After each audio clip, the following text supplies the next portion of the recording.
Hi students, मैं शुभम कुमार स्वागत करता हूं आप सभी का एडुलॉजी यूट्यूब चैनल पे। स्टूडेंट, अपने टारगेट बीसीसी लेटरल एंट्री के इस सीरीज में हम लोग पढ़ रहे थे इंजीनियरिंग मैकेनिक्स, और इंजीनियरिंग मैकेनिक्स में हम लोगों ने न्यूटन्स लॉ ऑफ मोशन को कंप्लीट कर लिया। अपने पिछले के 3 वीडियो में हमने Newton's first law of motion, second law of motion and third law of motion को पढ़ा। अगर आपने उस वीडियो को नहीं देखा है तो आई बटन पे इंजीनियरिंग मैकेनिक्स के प्लेलिस्ट का लिंक दिया गया है, वहां पे जाकर के आप सारे वीडियोज को सीक्वेंस में देख सकते हैं। आज इस वीडियो में हम लोग पढ़ने वाले स्टूडेंट नॉर्मल रिएक्शन और टेंशन के बारे में। ये दोनों बहुत ही इंपॉर्टेंट है। जब तक आपको पता नहीं होगा तब तक आपसे किसी भी बॉडी का फ्री बॉडी डायग्राम नहीं बनेगा, और जब तक आपसे फ्री बॉडी डायग्राम नहीं बनेगा तब तक आपसे कोई भी न्यूमेरिकल प्रॉब्लम सॉल्व नहीं हो सकता। तो देखिए, बात करते हैं सबसे पहले हम लोग नॉर्मल रिएक्शन की। अब आपको नाम से ही पता चल रहा होगा, रिएक्शन यानी जो नॉर्मल फोर्स है ये क्या है, एक रिएक्शन फोर्स है, जो कि कोई बॉडी कब देगा, जब उस पे आप क्या कीजिएगा, कोई ना कोई एक्शन परफॉर्म कीजिएगा तब। तो ये तो जो 2 पॉइंट्स लिखे गए बुक किस लैंग्वेज है, पहले हम लोग कॉन्सेप्ट को समझते हैं, उसके बाद पॉइंट्स को पढ़ेंगे। देखिए कॉन्सेप्ट क्या कहता है। हमने पढ़ा Newton's first law of motion. अब देखिए, अगर आपने नहीं पढ़ा तो आपको प्रॉब्लम होगी। न्यूटन साहब ने अपने पहले नियम में क्या कहा कि अगर किसी बॉडी पे लगने वाला नेट फोर्स 0 हो, यानी कि अगर एफ नेट 0 हो, उस समय बॉडी अगर रेस्ट में है तो रेस्ट में रहेगा, या अगर कांस्टेंट मोशन कर रहा है, मतलब कि यूनिफॉर्म मोशन कर रहा है कांस्टेंट वेलोसिटी के साथ, तो वो यूनिफॉर्म मोशन करते रहेगा। तो यहां पे मैंने एक एग्जांपल लिया है, एक सरफेस के ऊपर मैंने एक बॉडी रख दिया है, और आप मान के चलिए कि ये जो बॉडी है ये रेस्ट में। अब जब बॉडी रेस्ट में है, इसका मतलब बॉडी इक्विलिब्रियम में है। इक्विलिब्रियम हालांकि आपको इसके बाद पढ़ना है, लेकिन आपने फर्स्ट ईयर ऑफ इंजीनियरिंग में कहीं ना कहीं तो जरूर पढ़ा हो। और अगर आपने नहीं पढ़ा है तो मैं बता देता हूं, इक्विलिब्रियम एक ऐसा कंडीशन है जब बॉडी पे लगने वाला नेट फोर्स 0 हो जाए, आइदर इन एक्स डायरेक्शन और in y direction, both in x direction and in y direction, यानी कि दोनों डायरेक्शन में जब बॉडी पे लगने वाला नेट फोर्स 0 हो जाए तब हम बोलेंगे कि बॉडी इक्विलिब्रियम। चलिए, तो यहां पे मैंने एक सिंपल सा एग्जांपल लिया है। इस एग्जांपल में मान के चलिए कि ये बॉडी इक्विलिब्रियम में है, मतलब ये रेस्ट में है, इस पे लगने वाला नेट फोर्स 0। अच्छा, जब नेट फोर्स लगने वाला 0 है तब आप ये बताइए कि क्या इस बॉडी पे कोई फोर्स लग रहा है अभी। अगर हम मान के चले कि ये जो बॉडी है, ये जो ब्लॉक है, ये सरफेस पर रखा हुआ है चुपचाप, जैसे आपका किताब रखा हुआ है, फोन रखा हुआ है, ये कैलकुलेटर को अगर मैंने इस प्रकार से अपने हाथ पे रख दिया है तो ये रेस्ट में है। क्या कहीं फोर्स लग रहा है, ये आपको बताना है। अब हम सभी जानते हैं कि हर एक बॉडी का कुछ ना कुछ मास होता है, 5 केजी हो, 10 केजी हो, जितना भी केजी। अब पृथ्वी क्या करता है, तो पृथ्वी लगाता है ग्रेविटेशन फोर्स हर एक ऑब्जेक्ट पे। जितने भी ऑब्जेक्ट हैं उस पे क्या करता है, पृथ्वी ग्रेविटेशन फोर्स लगाता है, यानी अपनी ओर खींचता है। कितने से खींचता है भाई, आपको पता होना चाहिए। एक बात पहले मैं आपको बता देता हूं, एक होता है स्टूडेंट मास, ठीक है, और दूसरा होता है स्टूडेंट वेट। ये दोनों अलग अलग है। कई सारे बच्चे क्या करते हैं ना, दोनों को मिक्स कर देते हैं, जो कि बिल्कुल गलत बात है। मास अलग चीज है, वेट अलग चीज है। मास का अर्थ होता है कि भाई मास आखिर किसी ऑब्जेक्ट का कितना है, किसी ऑब्जेक्ट का मास कितना हो सकता है, 1 kg हो सकता है, 2 kg हो सकता है ना, 5 kg हो सकता है। यानी कि किसी भी ऑब्जेक्ट का मास का अर्थ क्या है कि उसमें जो पार्टिकल्स है उस ऑब्जेक्ट में, जैसे इस ऑब्जेक्ट की अगर हम बात करें तो इसके अंदर जितने भी पार्टिकल्स है जो कि एग्जिस्ट करते हैं, ये जिससे मिल करके बना हुआ, उनका जो मास है दैट इज 5 kg या 1 kg या 2 kg या 10 kg 1 टन, इस प्रकार से। ठीक, अगर आप इस ऑब्जेक्ट को पूरे यूनिवर्स में कहीं भी लेकर के चल जाइएगा तो इसका मास यही रहेगा। अगर मैं इसका मास बोलूं, लिखा हुआ है क्या, नहीं, कैलकुलेटर में क्या मास लिखा हुआ होगा, तो इसका मास जो भी, अगर मान के चले 1 किलो का है, हालांकि है नहीं, मान के चले 1 किलो का है, तो इसको ब्रह्मांड का किसी भी कोना में लेकर के आप चल जाइएगा तो इसका जो मास होगा वो 1 kg ही रहेगा। ठीक बात। चलिए, अब हम लोग समझते हैं वेट को। वेट क्या होता है? वेट होता है स्टूडेंट मास टाइम्स ग्रेविटेशन फोर्स, यानी कि आप इस ऑब्जेक्ट को जहां भी लेकर के जाइएगा वहां पे जितना भी ग्रेविटेशन इस पे वर्क कर रहा होगा उसको आप मल्टीप्लाई कीजिएगा इसके मास से, तब जाकर के वेट निकलेगा। जैसे वेट का अर्थ क्या होता है स्टूडेंट? Mass into gravitation. जैसे अगर मान लिया जाए हम पृथ्वी पे हैं, EARTH, अगर हम पृथ्वी पे हैं तो हमको पता है कि पृथ्वी पे जैसे कोई 1 किलो का ऑब्जेक्ट, तो इसका मास कितना होगा भाई? तो इसका मास हो गया 1 kg। और इस पे लगने वाला ग्रेविटेशन क्या होगा? कितने एक्सेलरेशन के साथ पृथ्वी इसको अपनी ओर खींच रहा होगा? तो पृथ्वी कितने ग्रेविटेशन के साथ खींचता है भाई? तो 9.8 मीटर पर सेकेंड स्क्वायर, दैट इज अगर आप इसको कैलकुलेट कीजिएगा तो ये हो जाएगा 9.8 न्यूटन। तो वेट का जो एसआई यूनिट होता है केजी मीटर पर सेकेंड स्क्वायर, मतलब न्यूटन होता है। आ गई बात समझ में? तो वेट और मास में अंतर है, हमेशा याद रखना है, कभी भी कंफ्यूज नहीं होना है। मास का अर्थ कि कोई भी ऑब्जेक्ट जिस पार्टिकल से मिल करके बना हुआ है, जो उसके अंदर एग्जिस्ट है, उसका मास कितना है। 1 kg, 5 kg, 10 kg, उसको ब्रह्मांड का किसी कोना में लेके चल जाइएगा तो उसका मास उतना ही होगा। लेकिन वेट डिफरेंट, अलग अलग आएगा, वेट में वेरी करेगा। अगर आप मान लिया जाए इस ऑब्जेक्ट को पृथ्वी पर रखे हुए, तो जब आप इसको पृथ्वी पर रखे हुए तो इसका मास अगर मान लेते हैं 1 kg, तो मास जब हमने माना 1 kg और पृथ्वी कितने एक्सेलरेशन से अपनी ओर इसको खींच रहा है? 9.8 मीटर पर सेकेंड स्क्वायर, तो इसका वेट कितना हो जाएगा? 9.8 न्यूटन। अब इसको चांद पे लेके चलते हैं। मान लिया जाए हम चांद पे आ गए। अब हम चांद पे आ गए तो इसका मास कितना? तो भाई 1 kg। चांद का ग्रेविटेशन कितना? तो आई थिंक 1.7 या 8 है, लेट से 1.7 है आई थिंक। तो 1.7 या आप मैच कर लीजिएगा, मान लेते हैं चांद का जो ग्रेविटेशन है 1.7, ठीक है। तो यानी चांद जो है, चांद का जो सतह है वो 1.7 मीटर पर सेकेंड स्क्वायर की स्पीड से क्या कर रहा होगा? एक्सेलरेशन के साथ इसको अपनी ओर खींच रहा होगा। तो इस पर लगने वाला फोर्स कितना? 1.7 मीटर पर सेकेंड स्क्वायर के हिसाब से एक्सेलरेशन।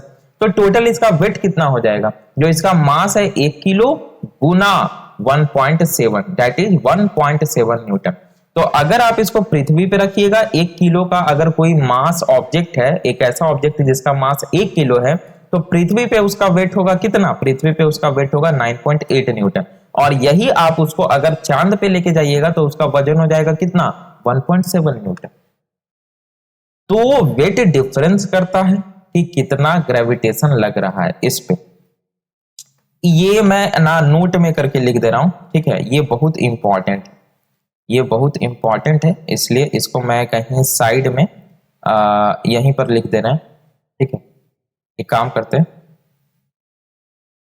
यहां पे रहने देते हैं, इसको मैं बाद में क्या करूंगा ना, नोट करके आपको इस प्रकार से दे दूंगा, या अभी कर दे रहा। देखिए ये जो नोट्स होता है स्टूडेंट, ये नोट्स आपको प्रोवाइड करा दिया जाता है टेलीग्राम ग्रुप में। इवन स्टूडेंट आपको ये डिस्क्रिप्शन में भी लिंक दे दिया जाता है, तो वहां से आप लोग जरूर ज्वाइन करें। अगर आप लोग टेलीग्राम ग्रुप नहीं ज्वाइन किए भाई तो ज्वाइन कर ले। हमारे टेलीग्राम ग्रुप का लिंक नीचे डिस्क्रिप्शन में दिया गया है, या टेलीग्राम पे आप जाकर के @BCECLE ग्रुप सर्च करके भी ज्वाइन कर सकते हैं। चलिए, तो बात कर रहे थे हम लोग स्टूडेंट नॉर्मल रिएक्शन की। नॉर्मल रिएक्शन क्या होता है? देखिए, नॉर्मल रिएक्शन तब लगता है जब एक ऑब्जेक्ट दूसरे ऑब्जेक्ट को दबाने की, उसको कंप्रेस करने की कोशिश करता है, ठीक। इसको समझने के लिए मैंने जो आपको न्यूटन साहब के नियम बताए हैं उससे समझते हैं। न्यूटन साहब ने क्या बताया कि अगर किसी बॉडी पे लगने वाला F नेट 0, मतलब बॉडी रेस्ट में है तो रेस्ट में रहेगा, और अगर बॉडी कांस्टेंट वेलोसिटी के साथ यूनिफॉर्म मोशन में है तो यूनिफॉर्म मोशन में ही रहेगा। हमने एक एग्जांपल लिया, मान के चलते हैं कि ये जो ब्लॉक है ये अभी रेस्ट में, तो जब रेस्ट में है तो क्या इस पे कोई फोर्स लग रहा है? बिल्कुल लग रहा है, इस पे एक फोर्स लग रहा है। देखिए, अगर हम इसको इसका सेंटर ऑफ ग्रेविटी मान लेते हैं। अच्छा, मैंने आपको centre of gravity and centre of mass पढ़ाया है? आई थिंक नहीं पढ़ा है। देखिए बहुत इंपॉर्टेंट है, हालांकि ये बेसिक से आपने फर्स्ट ईयर ऑफ इंजीनियरिंग में पढ़ा होगा, लेकिन फिर भी मैं क्या करूंगा, एक सेपरेट वीडियो बना दूंगा सीजी और सीएम से रिलेटेड, और काफी सारे हम लोग अलग अलग फिगर्स के, अलग अलग 3D शेप्स के सीजी सीएम निकालना सीख लेंगे, उतना इनफ होगा आपके लिए। चलिए, तो अच्छा एक बात बताइए, ये जो ब्लॉक है, इस ब्लॉक का कुछ ना कुछ मास होगा। ऐसा तो नहीं बोलिएगा कि मास होगा ही नहीं। भाई दुनिया में कोई भी पार्टिकल्स एग्जिस्ट करता है तो उसका कुछ ना कुछ मास तो होगा ही होगा। मासलेस ऑब्जेक्ट सिर्फ थ्योरी में आता है, प्रैक्टिकली कभी ऐसा पॉसिबल नहीं है। इवन देखिएगा, जब आगे मैं आपको आज टेंशन पढ़ाऊंगा तो वहां पे रस्सी को हम मासलेस मान के चलेंगे, लेकिन क्या रस्सी मासलेस होता है? भाई रस्सी दुकान में आप लेने जाइएगा, वो तौल के बेचता है, आप उसको बोल दीजिए कि रस्सी मासलेस है, इसका कोई वजन ही नहीं है, तो फ्री में आपको नहीं दे देगा, है ना। तो हम मासलेस ऑब्जेक्ट सिर्फ थ्योरेटिकल कॉन्सेप्ट है, थ्योरी में मान के चलते हैं, प्रैक्टिकली इसका कहीं ऐसा नहीं है। कोई भी ऑब्जेक्ट है, कोई भी पार्टिकल है, छोटा से छोटा, उसका मास होगा। अच्छा, तो इसका कुछ ना कुछ मास है, हम मान लेते हैं इसका मास है m। अब जब इसका मास m है, इसका मतलब इसका वेट होगा। कितना वेट होगा भाई? तो हमने पढ़ा क्या, अभी ये पृथ्वी पर है, जब तक ना बोला जाए तब तक पृथ्वी पर है चीज, ठीक है। ऐसा नहीं अपने मन से आपको चांद पे या मार्स पे ज्यूम कर लेना है, वो काम नहीं करना है।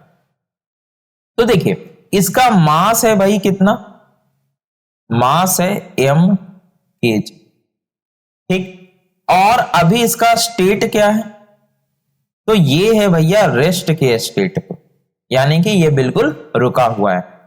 तो जब इस ब्लॉक का मास है m kg, तो इसका वेट हो गया कितना, mg, क्योंकि जो पृथ्वी है वो g के ग्रेविटेशन से क्या कर रहा है, इसको नीचे की ओर खींच रहा है, ठीक। तो इसका जो वेट है वो कहां लगेगा, वेट कहां लगेगा भाई, तो नीचे की ओर लगेगा। तो आपको हमेशा याद रखना है कि कोई भी ऑब्जेक्ट अगर है तो उसका जो वेट होगा वो हमेशा स्टूडेंट वर्टिकली डाउनवर्ड लगेगा। ये हो गया वेट।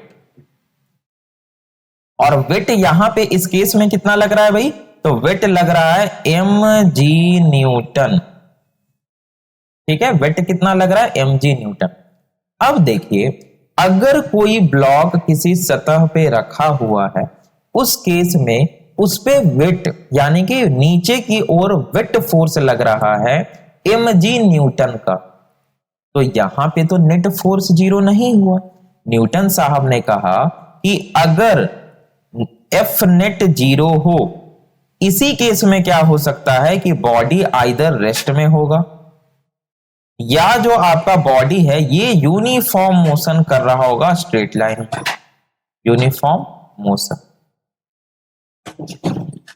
अभी अगर आप इस फिगर को देखिएगा तो बताइए क्या यहां पे नेट फोर्स जीरो है? कैसे नेट फोर्स जीरो है? यहां पे अगर आप y के डायरेक्शन में देखें तो नीचे की ओर लगने वाला फोर्स कितना, mg न्यूटन। इस ब्लॉक का वेट कितना है, w, और ये w वेट किस पे डाल रहा है भाई, सतह पे डाल रहा है, इस सरफेस पे। मान लेते हैं ये क्या है आपका, ये है सरफेस, ये है सरफेस।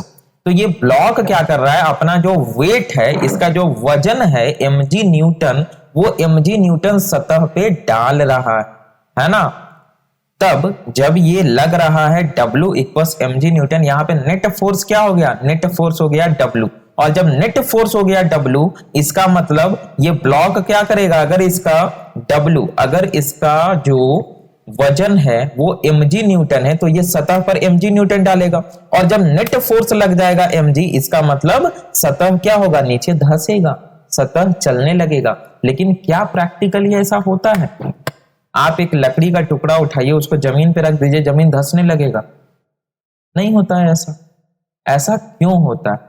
क्योंकि ये जो सरफेस है भाई, ये सरफेस पढ़ा हुआ है न्यूटन साहब से, और इस सरफेस को न्यूटन साहब ने पढ़ाया है अपना गति का तीसरा नियम।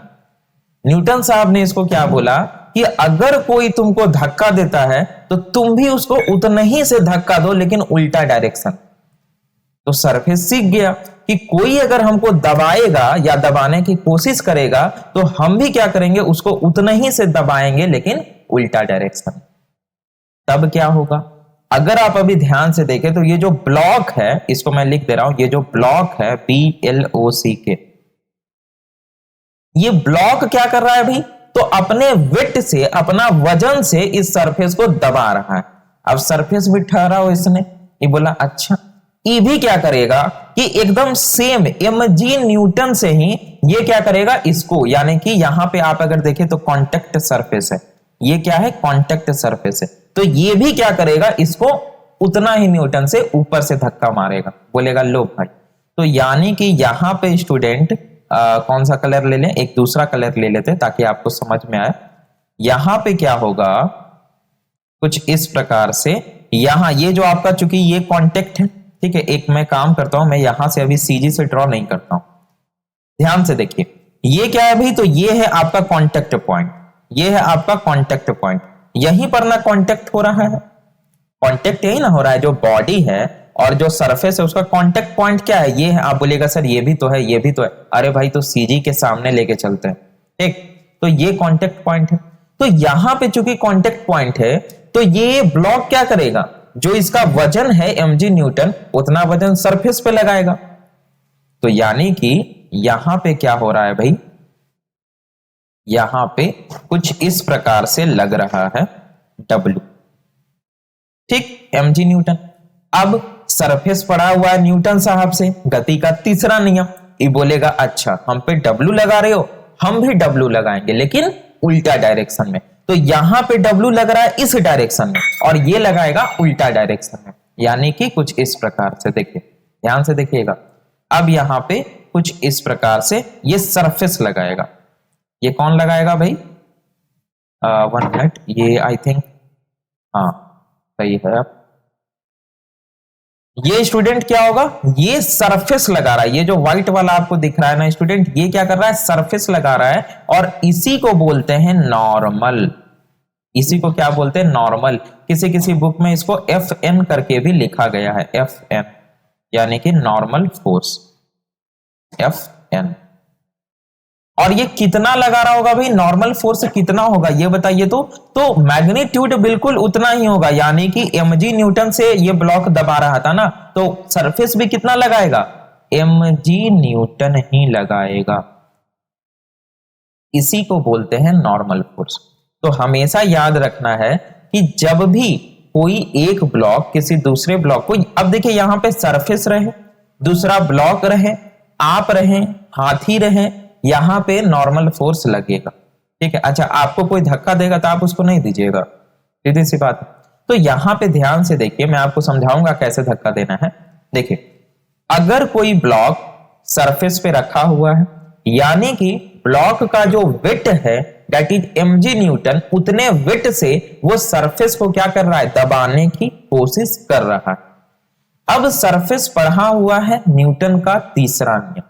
न्यूटन का तीसरा नियम कहता है कि अगर कोई तुम पे एक्शन करता है, अगर कोई तुमको दबाने की कोशिश करता है, तो उतना ही न्यूटन से क्या करो, तुम भी उसको दबाओ, लेकिन उल्टा डायरेक्शन। मतलब यहां पे हमने देखा कि ये जो ब्लॉक है, ये ब्लॉक क्या कर रहा है? W से mg न्यूटन से इस सरफेस को दबाने की कोशिश कर रहा है, तो सरफेस भी क्या करेगा? mg न्यूटन से इसको ऊपर की ओर धकेलेगा, यानी कि ये वाला फोर्स, और इसी को बोलते हैं नॉर्मल। आ गई बात समझ में? कोई समस्या? कोई समस्या नहीं।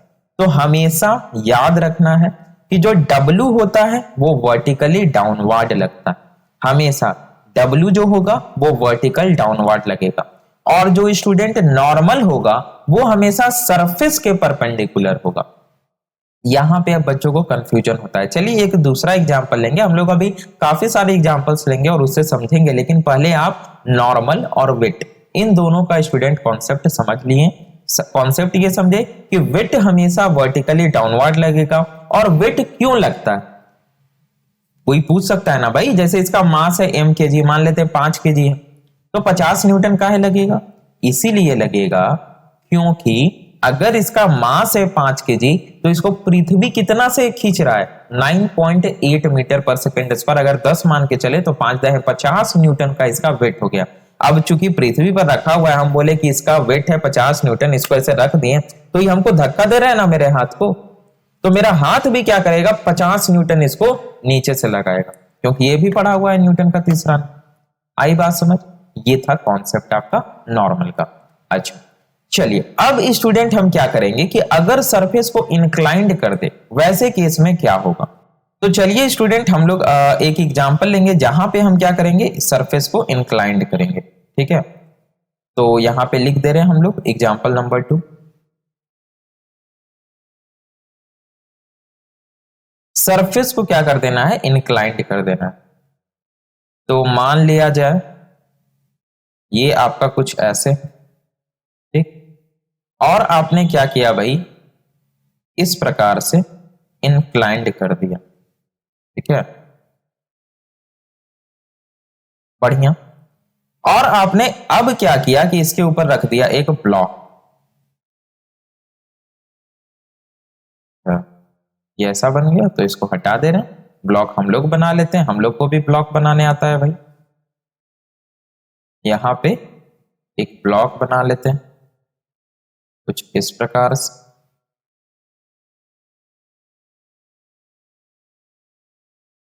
ये हो जाएगा हाँ, क्या हमारा ब्लॉक। ठीक, एक मिनट, एक ब्लॉक बना लेते हैं भाई। हाँ,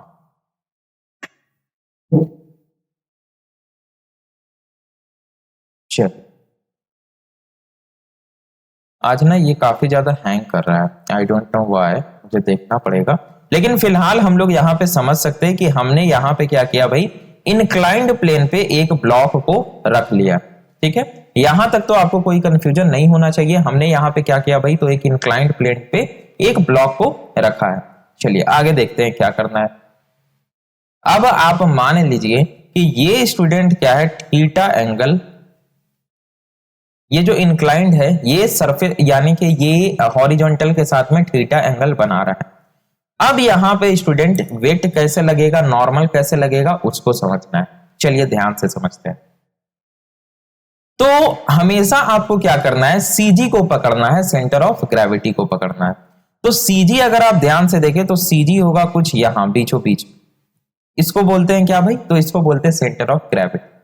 तो एक बात हमेशा याद रखना है कि जो वेट होगा किसी भी ऑब्जेक्ट का, किसी भी बॉडी का, जो वेट होगा वो वर्टिकली डाउनवर्ड लगेगा। कैसा लगेगा, वर्टिकली डाउनवर्ड लगेगा। तो यहां पे जो वेट होगा स्टूडेंट वो लगेगा कुछ इस प्रकार से, वर्टिकली डाउनवर्ड। ठीक, ये हो गया स्टूडेंट आपका वेट, दैट इज mg। ये क्या हो गया स्टूडेंट, ये हो गया आपका वेट। अब देखिए ये तो हो गया वेट। अब वेट क्यों लगता है वर्टिकली डाउनवर्ड, क्योंकि भाई पृथ्वी क्या है, सीधा आपको एकदम खींच रही है, परपेंडिकुलर खींच रही है जी के एक्सेलरेशन से। तो अगर आप यहां पे W निकाले तो क्या आएगा, mg आएगा, और वो बिल्कुल एकदम सीधा आएगा, वर्टिकली डाउनवर्ड आएगा। चलिए अब यहां पे नॉर्मल की बात करें, तो क्या नॉर्मल इस तरह से लगेगा, क्या नॉर्मल इस तरह से लगेगा, नहीं, नॉर्मल बिल्कुल ऐसा नहीं लगेगा। हमेशा याद रखना है कि नॉर्मल लगता है परपेंडिकुलर टू द सरफेस। अब ऐसा क्यों होता है, हम इसीलिए मैंने आपको पहले थ्योरी नहीं पढ़ाया। थ्योरी पढ़िएगा तो दिमाग में वो बात सेट हो जाएगा, फिर बोलेगा सर हम पढ़ तो लिए नहीं। पहले कॉन्सेप्ट समझेंगे ना, उसके बाद उसके आधार पे थ्योरी लिखते हैं, कि पहले थ्योरी लिख लिए और उसके बाद हम लोग कॉन्सेप्ट समझेंगे। पहले कॉन्सेप्ट समझेंगे। तो देखिए हमने क्या बोला कि नॉर्मल कब लगेगा, न्यूटन साहब का तीसरा नियम, जब कोई बॉडी किसी दूसरे बॉडी को दबाएगा या दबाने की कोशिश करेगा, उस समय नॉर्मल फोर्स लगेगा, क्योंकि बॉडी पढ़े हुए न्यूटन साहब से तीसरा नियम, ये भी लगाएगा उतना फोर्स। तो यहां पे अगर आप ध्यान से देखें तो ये जो ब्लॉक है, ये जो ब्लॉक है, ब्लॉक, ये ब्लॉक क्या कर रहा होगा, ये ब्लॉक इस सरफेस पे कुछ फोर्स लगा रहा होगा, लगा रहा होगा या नहीं लगा रहा होगा। आप बोलेगा सर कहां लगा रहा है, लगा रहा है, कैसे सर, ध्यान से समझ। देखिए अगर हम एक्सिस को ड्रॉ करें, चलिए एक्सिस को ड्रॉ करते हैं, काम करते हैं। ये देखिए, आई डोंट नो व्हाई इतना हैंग ये कर रहा है, इतना तो करना नहीं चाहिए भाई, मामला गड़बड़ा देगा ये। चलिए तो ये हमने क्या किया स्टूडेंट, एक्स एक्सिस को ड्रॉ किया, ये काफी ज्यादा ऊपर हो गया तो इसको नीचे कर दे रहे हैं। अच्छा एक काम करते हैं,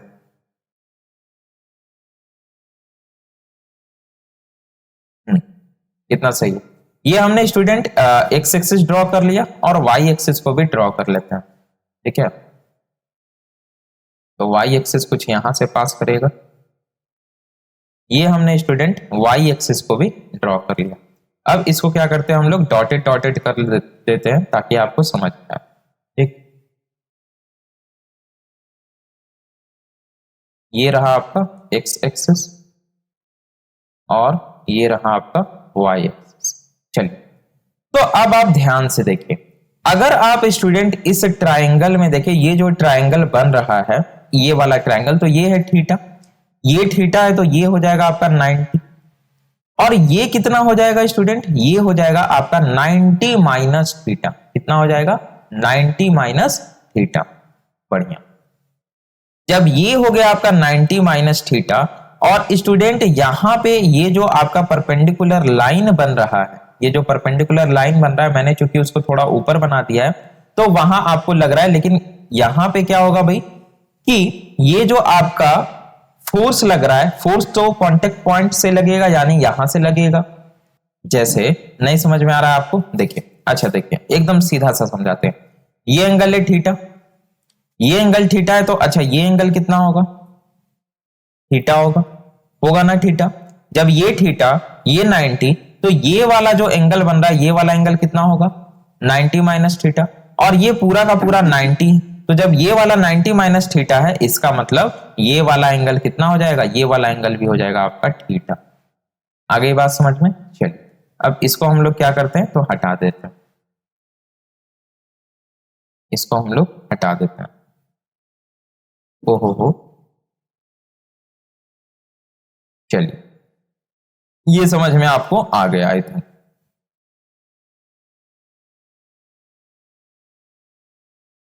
ओहो, हाँ, तो ये आपको स्टूडेंट समझ में आ गया कि किस प्रकार से ये थीटा हुआ, ये थीटा है तो ये भी थीटा होगा। अब आप अगर ध्यान से देखें तो हम लोगों ने पढ़ रखा है, क्या पढ़ रखा है, रिजोल्यूशन ऑफ फोर्सेस। अगर आप ध्यान से देखें तो ये एक्स एक्सिस है और ये वाई एक्सिस है, और हम लोगों ने पढ़ रखा है कि अगर कुछ इस प्रकार से थीटा एंगल बनाते हुए कोई फोर्स लग रहा हो, mg न्यूटन का या कितने भी न्यूटन का, तो जिसके साथ भी ये एंगल बना रहा है उसमें कौन सा कंपोनेंट जाता है, उसमें कॉस का कंपोनेंट जाता है। तो हम यहां पे बोल सकते हैं ऐसे केस में कि ये जो W है इसका दो कंपोनेंट होगा। एक कंपोनेंट जाएगा कुछ इस प्रकार से, एक कंपोनेंट जाएगा कुछ इस प्रकार से, और इस कंपोनेंट का मैग्नीट्यूड कितना हो जाएगा, तो mg cos थीटा, और दूसरा जो कंपोनेंट होगा वो जाएगा कुछ इस डायरेक्शन, जो दूसरा कंपोनेंट होगा वो जाएगा कुछ इस डायरेक्शन में। अब ये कैसे हो रहा है सर, ये मैंने आपको ऑलरेडी पढ़ा रखा है, अब इसके बारे में आप नहीं पूछिएगा, वेक्टर में मैंने पढ़ाया है ना। तो स्टूडेंट यहां पे ये हो जाएगा आपका mg sin theta, mg sin theta.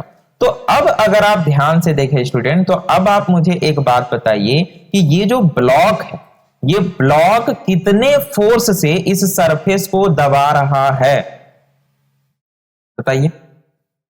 mg से नहीं, बताइए बताइए जल्दी, आप कमेंट सेक्शन में भी बता सकते हैं, मैं आपको लाइक करूंगा, रिप्लाई करूंगा भाई कि हाँ। अभी वीडियो को पॉज कीजिए और बताइए कि ये जो ब्लॉक है, ये ब्लॉक कितने फोर्स से इस सरफेस को, ये जो इंक्लाइंड सरफेस है, इसको दबा रहा है, कितने से, mg cos थीटा से। mg से थोड़े दबा रहा है, mg तो वर्टिकली डाउनवर्ड लगेगा ना, mg तो वर्टिकली डाउनवर्ड लगेगा। इसका हमने दो कंपोनेंट निकाला, mg sin थीटा और mg cos थीटा। तो ये जो ब्लॉक है, ये ब्लॉक कितने फोर्स से इस सरफेस को दबा रहा होगा, mg cos थीटा से। अब ये जो सरफेस है, ये सरफेस भी पढ़ा हुआ है न्यूटन का तीसरा नियम, ये पढ़ा हुआ है कि अगर कोई तुमको दबाने की कोशिश करे तुम भी उसको दबाओ उल्टा डायरेक्शन में। लेकिन मतलब ये ब्लॉक ने इसको दबाया mg cos थीटा से, अब ब्लॉक बोलेगा अच्छा रुक जाओ, मेरे पास भी दम है, ऐसा थोड़े है। तो ये बोलेगा कि हम भी दबाएंगे, लेकिन कितना से दबाएंगे, mg cos थीटा से। लेकिन उल्टा डायरेक्शन में, ठीक है। तो ये क्या करेगा, एक मिनट, ये थोड़ा सा टेढ़ा बन गया है, इसको सीधा कर लेते हैं। ये क्या करेगा भाई, ये भी कुछ इस प्रकार से क्या करेगा, नॉर्मल, जिसको हम बोलते हैं नॉर्मल फोर्स लगाएगा। और ये नॉर्मल कितना होगा भाई, तो ये भी बराबर होगा mg cos थीटा के। आ गई बात समझ में। तो कुछ इस तरह का सिनेरियो यहां पे होगा। तो इस केस में स्टूडेंट नेट फोर्स कितना होगा ये आप बता सकते हैं। इस केस में जो नेट फोर्स लग रहा है वो नेट फोर्स क्या है, अगर आप ध्यान से देखें तो हमने पढ़ रखा है नेट फोर्स कैसे निकाला जाता है, तो y के डायरेक्शन में निकाल लीजिए और x के डायरेक्शन में निकाल लीजिए, है ना। तो y के डायरेक्शन में अगर आप ध्यान से देखें तो नीचे लगने वाला फोर्स mg cos थीटा, जो कि ब्लॉक लगा रहा है सरफेस पे। अब सरफेस क्या कर रहा है, ये भी लगा रहा है ब्लॉक पे कितना, mg cos थीटा। अगर आप दोनों को कैलकुलेट करें तो एक दूसरे को ये कैंसल आउट कर देंगे, यानी कि y के डायरेक्शन में कोई भी मूवमेंट नहीं हो रहा है, ऊपर नीचे नहीं हो रहा है। अगर आप x के डायरेक्शन में ध्यान से देखें तो mg sin थीटा, जो कि निगेटिव x की तरफ लग रहा है, यानी कि डाउनवर्ड ये जो ब्लॉक होगा ये डाउनवर्ड मूव करेगा कितना से भाई, mg sin थीटा से। आ गई बात समझ में, बढ़िया। तो हालांकि यहां से एक और कॉन्सेप्ट बनता है, चलिए मैं यहीं पे आपको बता देता हूं, हमें इस वीडियो में पढ़ना नहीं है लेकिन फिर भी देखिए। अगर आप ध्यान से देखें स्टूडेंट तो यहां पे fx fy क्या है, fy जीरो हो गया आपका, y के डायरेक्शन या सिग्मा fy लिख देते हैं, सिग्मा fy आपका क्या हो गया, जीरो हो गया। लेकिन अगर आप यहां पे सिग्मा fx निकालें तो स्टूडेंट ये क्या है, ये आपका आएगा माइनस mg sin थीटा। अब ये माइनस का मतलब क्या है, तो हमें पता है कि वेक्टर में माइनस का अर्थ होता है निगेटिव डायरेक्शन, विपरीत दिशा, यानी कि ये स्टूडेंट डाउनवर्ड जा रहा होगा ये ब्लॉक को लेकर के। अब हमें पता है स्टूडेंट, हम जानते हैं कि F इक्वल्स होता है ma, F इक्वल्स क्या होता है, ma होता है। तो हम अगर यहां पे ध्यान से देखें तो इस ब्लॉक को जो फोर्स नीचे लेके आ रहा है वो कौन लेके आ रहा है, वो लेके आ रहा है mg sin थीटा। इस ब्लॉक का मास कितना है भाई, ब्लॉक का मास है m, और एक्सेलरेशन तो हमें नहीं पता। अब अगर यहां ध्यान से देखें तो यहां m से m हो गया कैंसल, और यहां पे एक्सेलरेशन आपका कितना निकल करके आ गया, तो एक्सेलरेशन निकल करके आ गया g sin theta, g sin theta. और ये बहुत ही इंपॉर्टेंट है, इससे हमें क्या पता चलता है, इससे हमें यह पता चलता है कि इंक्लाइंड प्लेन पे, किसी भी इंक्लाइंड प्लेन पे कोई ब्लॉक अगर हम रख दें तो वो कितने से एक्सेलरेट होकर के नीचे आएगा, वो इंडिपेंडेंट होता है ऑफ मास। मेरी बात को ध्यान से समझिएगा। देखिए यहां पे एक्सेलरेशन निकल के क्या आया, जी साइन थीटा। क्या कहीं पे मास आया है, मास नहीं आया है। मतलब इस इंक्लाइंड प्लेन पे आप बैठिए, कुत्ता को बैठाइए, हाथी बैठा दीजिए, वो जी साइन थीटा से एक्सेलरेट करके नीचे आएगा। आप भी अगर बैठिएगा, अभी इसको फ्रिक्शन लेस मान लेते हैं, ठीक है। ये क्या है भाई, स्मूथ सरफेस, स्मूथ सरफेस है। तो यहां पे आप बैठिएगा तो आपका भी एक्सेलरेशन क्या होगा, जी साइन थीटा। अगर हाथी बैठा दीजिएगा तो उसका भी एक्सेलरेशन क्या होगा, जी साइन थीटा। तो हमेशा याद रखना है कि किसी भी इंक्लाइंड प्लेन पे जब हम ब्लॉक को रखते हैं तो वो कितने एक्सेलरेशन के साथ नीचे आता है, जी साइन थीटा। तो आगे हम जो भी न्यूमेरिकल सॉल्व करेंगे वहां पे क्या, अगर कोई ऐसा ब्लॉक रखा हुआ तो हम वहां सीधा बोलेंगे भैया ये जी साइन थीटा से नीचे आ रहा है। वहां पे आप क्वेश्चन नहीं उठा सकते कि सर कैसे ये जी साइन थीटा से नीचे आ रहा है, यहां पे आप ध्यान से देख सकते हैं। आ गई बात समझ में, कोई यहां पे समस्या, कोई समस्या आपको नहीं होनी चाहिए। अब देखिए यहां पे एक गौर करने वाली बात क्या है, ये मैं सोच रहा था ना कि आपको एक अलग सेपरेट वीडियो में पढ़ा दूंगा, लेकिन कोई बात नहीं, हमने यहीं पे पढ़ लिया, ठीक है। हमने सारा कॉन्सेप्ट जब यहीं पढ़ लिया तो यहीं समझ लेते हैं भाई, क्या ही दिक्कत है, ठीक है। देखिए यहां पे एक कॉन्सेप्ट ये है स्टूडेंट कि जैसे जैसे अब अच्छा कितने एक्सेलरेशन के साथ ये नीचे आ रहा है, जी साइन थीटा। अब साइन थीटा का जो मान होता है वो 0 से 1 तक होता है। 0 कब होता है, साइन 0 पे, और वो बढ़ते बढ़ते बढ़ते बढ़ते 1 तक जाता है। मतलब एक्सेलरेशन जी पे तो डिपेंडेंट है, अब जी तो ठहरा कांस्टेंट, भैया आप पृथ्वी पे कहीं भी चल जाइए तो जी कितना मिलेगा आपको 9.8 मीटर पर सेकेंड स्क्वायर। हाँ, कहीं पे अलग अलग वेरिएशन हो सकता है लेकिन उसको कांस्टेंट मान के चल सकते हैं।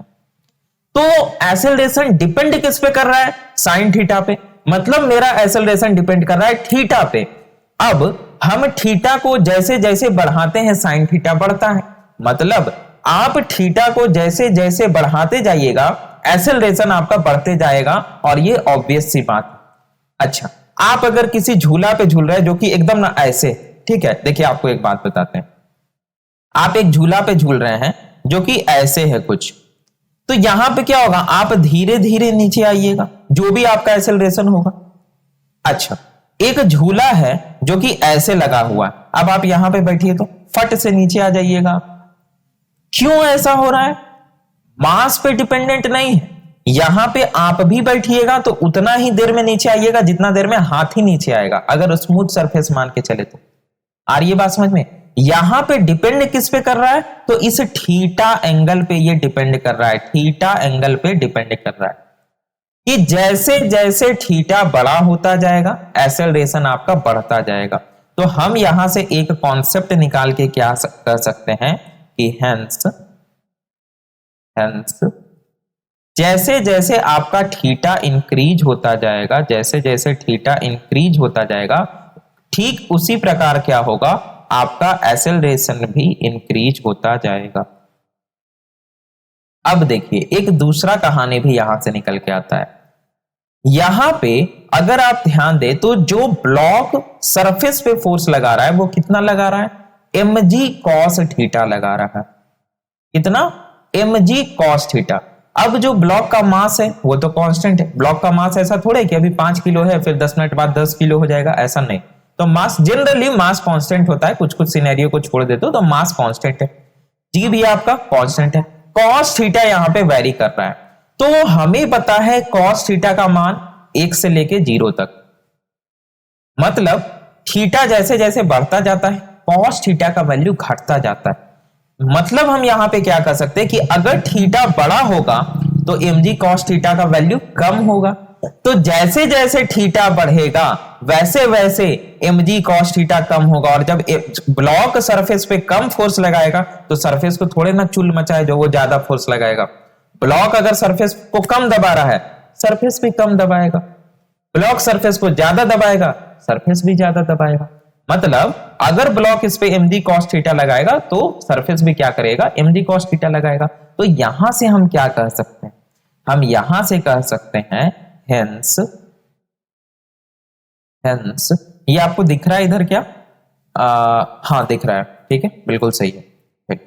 तो स्टूडेंट यहां पे हम क्या बोल सकते हैं? हेंस जैसे जैसे थीटा बढ़ेगा, जैसे जैसे थीटा की वैल्यू इंक्रीज होगी वैसे वैसे जो नॉर्मल है नॉर्मल की वैल्यू डिक्रीज होती जाएगी। अब ऐसा क्यों होगा सर? नॉर्मल की वैल्यू कैसे डिक्रीज होती जाएगी? देखिए ध्यान से अगर आप लोग देखें तो थीटा जैसे ही बड़ा होगा तो cos थीटा का वैल्यू कम हो जाएगा ना, तो ब्लॉक सरफेस पे कम फोर्स लगाएगा तो ये भी कम फोर्स लगाएगा। जैसे देखिए अगर मान लिया जाए यही एक सेम एग्जांपल ले लें हम कि कुछ इस प्रकार का सिनेरियो और यहां पे आपने ब्लॉक रखा हुआ है, तो अभी क्या है? ये ब्लॉक इस पे जो फोर्स लगा रहा है सरफेस पे, सरफेस भी क्या कर रहा है? उतना ही फोर्स लगा रहा है। अच्छा, अब कोई एक ऐसा सिनेरियो ले लेते हैं, इस केस में आप यहां पे ब्लॉक रख दीजिए, तो ये ब्लॉक अभी भी सरफेस पे कुछ फोर्स लगा रहा होगा लेकिन कम लगा रहा होगा क्योंकि यहां पे थीटा क्या है स्टूडेंट? ज्यादा हो गया, तो ये सरफेस भी क्या करेगा? कम फोर्स लगाएगा। तो इस केस में नॉर्मल ज्यादा आएगा as compared to this case, क्योंकि यहां पे ब्लॉक के द्वारा सरफेस पे लगाने वाला फोर्स भी कम, तो सरफेस के द्वारा लगाने वाला ब्लॉक पे फोर्स भी कम होगा, ऑब्वियस सी बात। तो ये केस होने वाला है। तो ये आपको छोटा छोटा पॉइंट है जो आपको ध्यान में रखना है। क्या भाई? कि जैसे जैसे थीटा का वैल्यू बढ़ता जाएगा एक्सेलरेशन हमारा बढ़ता जाएगा, और जब एक्सेलरेशन बढ़ता जाएगा यानी कि नॉर्मल फोर्स कम होता जाएगा। सीधी सी बात। अगर हम पहले केस की बात करें तो जो हमने आपको एकदम सिंपल सा समझाया कि न्यूटन साहब ने बोला कि अगर एफ नेट 0 मतलब वो रेस्ट में या यूनिफॉर्म मोशन में, तो हम मान के चलते हैं ये रेस्ट में। अब हमने मान के चला ये रेस्ट में है, लेकिन हम देखते हैं क्या कि भाई वेट लग रहा है नीचे की ओर, मतलब ये जो ब्लॉक है ये ब्लॉक अपना वेट से किसको दबा रहा है भाई, तो सरफेस को दबा रहा है। अब अगर सरफेस न्यूटन के तीसरे नियम के बारे में नहीं पढ़ा होता तो सरफेस पे लग जाता नेट फोर्स, और जब सरफेस पे लग जाता नेट फोर्स W तो सरफेस चलने लगता, धंसने लगता। तब क्या होता कि अगर हम सरफेस पे टेबल रखते हैं तो सरफेस नीचे जाने लगता, सरफेस पे आप बैठते तो सरफेस नीचे जाने लगता। ऐसा कभी होता है क्या, कभी नहीं होता है। मतलब ये सरफेस समझदार है, न्यूटन का तीसरा नियम पढ़ा हुआ है कि अगर कोई आपको दबाता है आप भी उतना फोर्स से दबाइए, उल्टा डायरेक्शन में दबाइए, अब खुशी खुशी एकदम शांतिपूर्वक से रहिए दोनों। तो यहां पे ये ब्लॉक लगाया W, तो सरफेस क्या करेगा, सरफेस भी मारेगा W लेकिन ऊपर के डायरेक्शन में, और इसी को हम लोग नॉर्मल रिएक्शन बोलते हैं। क्योंकि अगर आप ध्यान से देखें तो सरफेस तो बेचारा शांत था, आप सरफेस को नहीं दबाइए शांति से, लेकिन आप सरफेस को दबाएं तो आप एक्शन किए तो सरफेस क्या करेगा, रिएक्शन करेगा, और इसीलिए इस फोर्स को नॉर्मल रिएक्शन कहा जाता है। नॉर्मल फोर्स चूंकि फोर्स है या नॉर्मल रिएक्शन फोर्स कहा जाता है। आगे बात समझ में, चलिए बढ़िया। तो अभी अगर आप ध्यान से यहां पे देखें तो क्या यहां पे कोई मोशन हो रहा है, नहीं सर कोई मोशन नहीं हो रहा। क्यों, क्योंकि ब्लॉक लगा रहा था नीचे नेट फोर्स W, तो सरफेस भी लगा दिया ऊपर में W, that is mg Newton. तो दोनों एक दूसरे को क्या करेगा, कैंसल आउट कर देगा, और वर्टिकल डायरेक्शन में कोई भी मूवमेंट नहीं होगा, और हॉरिजॉन्टल डायरेक्शन में तो कोई फोर्स लग ही नहीं रहा है तो मूवमेंट तो होगा ही नहीं। आगे बात समझ में, ये सिनेरियो है, ये स्टूडेंट आपको ध्यान रखना है, ठीक है। ये था आपका एग्जांपल नंबर 1, ठीक। और ये हमने लिया एग्जांपल, क्या हो गया भाई, और ये हो गया आपका एग्जांपल नंबर 2, जब कोई ब्लॉक, अरे भाई ओके सो जब कोई ब्लॉक किसी इंक्लाइंड सरफेस पे रहेगा तब क्या सिनेरियो होगा, ये मैंने बता दिया कि वर्टिकल डायरेक्शन में कोई मूवमेंट नहीं होगा। क्यों, क्योंकि ब्लॉक जितना सरफेस पे लगाएगा सरफेस भी उतना ब्लॉक पे लगा देगा। तो ऊपर नीचे कभी होता है क्या, आप सरफेस पे खड़ा रहिएगा तो आप ऊपर या नीचे जाइएगा, नहीं जाइएगा। लेकिन अगर आप इंक्लाइंड पे खड़ा रहिएगा तो आप नीचे जरूर ससरिएगा, है ना। तो यानी कि कितना से ससरिएगा, तो जी साइन थीटा से, जितना भी थीटा पे आप खड़ा रहिएगा उसको जी साइन थीटा से मल्टीप्लाई कर दीजिए, उतने एक्सेलरेशन के साथ आप नीचे आइएगा।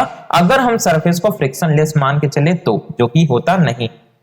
अब ये क्यों पढ़ाया जा रहा है आपको, मैं बार बार बता रहा हूं, अभी जो आगे हम लोग न्यूमेरिकल भी सॉल्व करेंगे वो आपसे एग्जाम में पूछे जाएंगे, लेकिन उससे भी महत्वपूर्ण कि वो हम इसीलिए समझ रहे हैं ताकि हम फ्रिक्शन के सवाल बना सकें। अगर आपको ये पता ही नहीं होगा कि ये mg sin थीटा से नीचे आ रहा है तो आप क्या फ्रिक्शन इसमें लगाइएगा। आगे ही बात समझ पड़े। तो ये था आपका नॉर्मल रिएक्शन। नॉर्मल रिएक्शन हम किसको बोलते हैं, जब एक बॉडी दूसरे बॉडी को दबाने की कोशिश करता है, उस समय जो दूसरा बॉडी अपने स्टेट को रेसिस्ट करने के लिए जो फोर्स लगाता है उसको नॉर्मल रिएक्शन कहते हैं। अब ये केवल सरफेस के केस में नहीं होता है, एक मैं एग्जांपल आपको 3 भी देता हूं। अच्छा टेंशन आ गया तो इसको नीचे कर लेते हैं, तो अभी टेंशन नहीं, एक एग्जांपल हम लोग और देख लेते हैं, ठीक है। यहां पे मैं लिखता हूं एग्जांपल नंबर 3, एग्जांपल नंबर 3। देखिए एक छोटा सा एग्जांपल हम लेते हैं, 2 एग्जांपल लेते हैं, एक एग्जांपल नंबर 3 और एग्जांपल नंबर 4, इसी को कॉपी कर लेंगे, ठीक है। एक ये मान लिया जाए आपका सरफेस है, ठीक, ये सरफेस है, और यहां पे एक ब्लॉक रखा हुआ है, ठीक है। एक मिनट, ये स्टूडेंट, ये आपका एक ब्लॉक रखा हुआ है कुछ इस प्रकार से, ठीक। और एक दूसरा ब्लॉक, इस ब्लॉक को हम क्या बोल देते हैं, इस ब्लॉक को बोल देते हैं ब्लॉक ए, ठीक है। और एक दूसरा ब्लॉक रखा हुआ है, एक दूसरा ब्लॉक रखा हुआ है कुछ इस प्रकार से, ठीक। इस ब्लॉक को हम बोल देते हैं ब्लॉक बी। अब आपको यहां पे बताना है नॉर्मल रिएक्शन के बारे में, ठीक। एक दूसरा एग्जांपल लेते हैं हम लोग, इसी को कॉपी करके इसको कर लेते हैं कंट्रोल सी, और इधर कर कर लेते हैं। अरे भाई साहब ये कहाँ आ गया?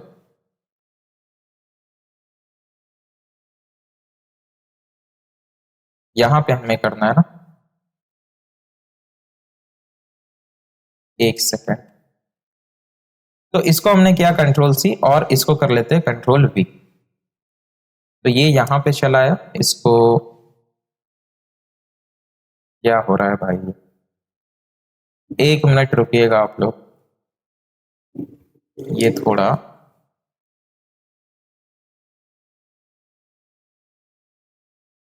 हम्म अब ये बिल्कुल सही है। ये आप लोगों को दिखेगा क्या? इसको थोड़ा इधर कर लिया जाए। हाँ, अब ये दिखेगा। इसको हम लोग कर लेते हैं एग्जाम्पल नंबर 4। ठीक, ये हो गया स्टूडेंट आपका एग्जाम्पल 4। चलिए, तो हमें बताना है स्टूडेंट कि दोनों में नॉर्मल रिएक्शन को अगर आप ध्यान से देखें तो आपको लग रहा होगा दोनों फिगर एक समान है, लेकिन दोनों फिगर एक समान नहीं है। मैं चौथे वाले फिगर में थोड़ा सा डिफरेंस करने वाला हूं। मैं यहां से लगाने वाला हूं एक फोर्स। अब आपको बताना है नॉर्मल रिएक्शन के बारे में। काफी सिंपल सा स्टूडेंट, मैंने यहाँ पे आपसे क्वेश्चन पूछा है और आप इसको बता सकते हैं। तो वीडियो को पॉज कीजिए और खुद से पहले सॉल्व कीजिए। आई होप आपने कर लिया होगा। अब देखिए मैं आपको बताता हूं। सबसे पहले तो एक बात में आपको कोई कंफ्यूजन नहीं होनी चाहिए कि ए का सीजी जो है और बी का जो सीजी, ठीक। तो यहां पे क्या होगा स्टूडेंट, इसको मैं ना थोड़ा और नीचे कर लेता हूं।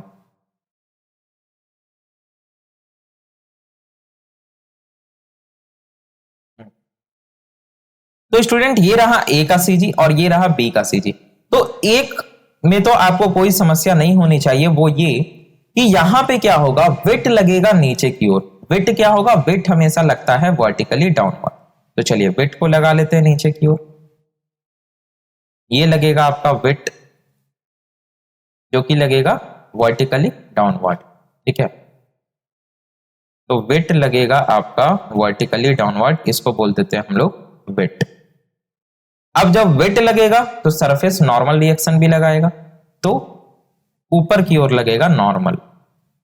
ऊपर की ओर क्या लगेगा भाई, नॉर्मल। और ये कौन सा नॉर्मल है भाई, जो सरफेस दे रहा है ना। चलिए आगे, अगर हम बी की बात करें स्टूडेंट, तो बी के केस में भी क्या होगा, बी के केस में भी वेट इसका कहां लगेगा, तो वेट लगेगा नीचे। इसका वेट लगेगा कहां भाई, तो वेट लगेगा नीचे। और जो नॉर्मल होगा वो कहां लगेगा, तो नॉर्मल लगेगा ऊपर, ठीक। ये हो गया इसका नॉर्मल, है ना। अब देखिए अगर हम स्टूडेंट, अच्छा ये टेढ़ा हो गया, इसको हम लोग सीधा कर देते हैं। ये आपका लगेगा स्टूडेंट नॉर्मल, ठीक। क्या यहां पे कोई और फोर्स लगेगा जो कि आपको दिख रहा, नहीं लगेगा। यहां पे कोई और फोर्स नहीं लगेगा, ठीक है। ये था आपका ब्लॉक ए और ये था आपका ब्लॉक बी, ठीक है। ब्लॉक ए और ब्लॉक बी हम लोग लिख दे रहे हैं। ये था आपका ब्लॉक ए और ये था आपका ब्लॉक बी। अब आते हैं हम लोग एग्जाम्पल नंबर 4 की ओर। ये जो आपका एग्जाम्पल नंबर 4 है, यहां पे भी स्टूडेंट आपको दो बातों में कोई कंफ्यूजन नहीं होनी चाहिए कि भाई साहब ए का जो सीजी है, ए का सीजी अगर हम बोले ये है और बी का जो सीजी है सेंटर ऑफ ग्रेविटी मान लेते हैं ये। तो यहां पे क्या होगा, वेट लगेगा नीचे की ओर। वेट लगेगा कुछ इस प्रकार से नीचे की ओर और नॉर्मल लगेगा भाई साहब ऊपर की ओर। इसमें तो कोई कंफ्यूजन नहीं। तो यहां से हम लोग क्या करेंगे भाई, नॉर्मल को लगाएंगे, नॉर्मल को लगाएंगे ऊपर की ओर, ठीक। चलिए अगर हम बी बॉडी की बात करें तो यहां भी स्टूडेंट क्या होगा, वेट लगेगा नीचे की ओर। वेट लग गया आपका नीचे की ओर और जो नॉर्मल है वो नॉर्मल लगेगा आपका ऊपर की ओर।